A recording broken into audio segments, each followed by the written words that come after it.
Okay, let's identify the equation from the graph. We can just by eyeballing it see that the center is going to be located at 3, 1. We can also identify the distance from the center to the vertex to be 4 and the center to the endpoint of the minor axis to be 2. So that is really all we need to come up with the equation. We're going to start with that center and have x minus 3 squared over something plus y minus 1 quantity squared over something equals 1 because it's an ellipse. And we went left and right forward to get to the endpoints of the major axis. So 4 squares to 16, and we put that beneath the x fraction. And 2, the distance to the minor end of the point of the minor axis, squared gives us 4. And there's our equation of this ellipse. What is kind of fun is going backwards from clues to the curve itself. If we're given these two vertices, halfway between the vertices is where we're going to find the center. Now I notice that the center is going to have to be at 0, 5. We also note that we have gone left and right 4 units to get to those 2 points. Since the vertices are on the end of the major axis, that also tells us that the major axis is going to be horizontal. All of that just from the identification of the vertices. Now for the foci, we've gone left and right root 6, and so that tells me root 6 is going to be the value of c in this equation. So let's start with what we know. It's centered at 0, 5. That's going to give us x minus 0 squared over something plus y minus 5 squared over something equals 1.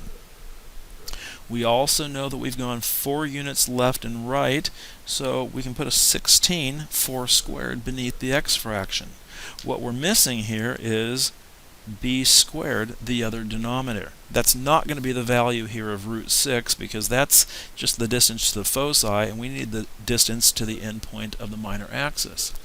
So we're going to use the equation c squared is equal to a squared minus b squared.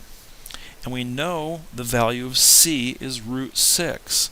So we're going to have root 6 squared is equal to 16 minus b squared, and we can solve algebraically for the value of b. We're going to have 6 is equal to 16 minus b squared. Subtract the 16 to the left to get negative 10 is equal to negative b squared. Therefore, b squared is going to equal 10. And that's what we're looking for the value of b squared in the equation. So our answer will be x squared over 16 plus y minus 5 squared over 10 is equal to 1. Probably the last little clue I want to give you is how do you handle things that give you fractions. Let's say we're going through the complete the square process and we get to this line here and we want that 10 to be a 1. Normally you would want to divide through by 10 and that will give you the 1 on the right. But you notice that the 4 and the 10 on the left do not cancel perfectly.